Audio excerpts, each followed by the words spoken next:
So today I'm just trying to talk about a number of different themes, intending to kind of hit one at a time, but knowing that oftentimes I go off on the tangents, and as I've said multiple times, the tangents are, I allow them to go because everything is connected.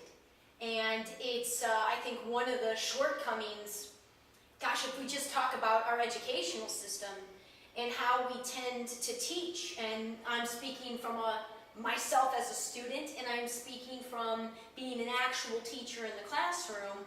Not super recently, but 5 years ago I was in the classroom. And we teach everything isolated.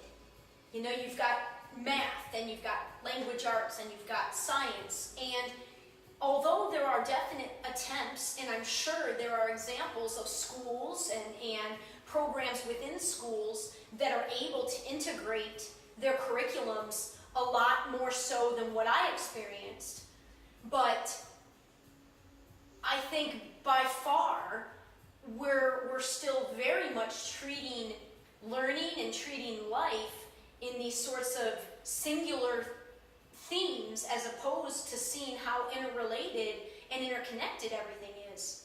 Not to mention, it's so much easier and so much more interesting, generally speaking, when you're able to see the interrelatedness of things. Especially if you take a subject like math, that, you know, so many kids don't see how math is applicable to them in their everyday life. So I'm trying to allow the interconnectedness that is our living to be revealed when I do talk, by virtue of allowing the tangents to go off when I do go off on them. With that said, one of the themes I'd like to talk about today is, you know, I've been trying to understand about myself right now. I'm definitely tripping over myself. I am definitely caught in my own web to a greater extent than I've ever been caught. And I know it's my own doing. And I'm pretty certain I know why I'm caught in my own web.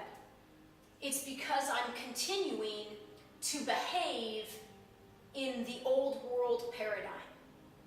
The old world, or the old fear-based paradigm, our externally validated paradigm that trains us, teaches us from the time that we're little to seek to do what others want of us ahead of what we feel is best for ourselves, right? I mean, from the time you're young, you're punished when you don't make your parents feel a certain way. And by no means, again, I'm not trying to claim that I know anything about being a parent and the struggle that it must be to discipline your kids while loving them, and especially in a world that has just increasingly got more fearful. I truly don't believe it's any more dangerous than it was decades ago. It's just what we put our focus on. And it's just that with the mass media and with the fact that drama sells, negative sells way more than the happy, we've created just a huge world of fear. And so I'm not trying at all to supply a different idea of how to raise kids in a different manner. But I can tell you that my inability to validate myself, my inability to trust myself, has led to many experiences that, lessons that, well, expensive in a number of ways.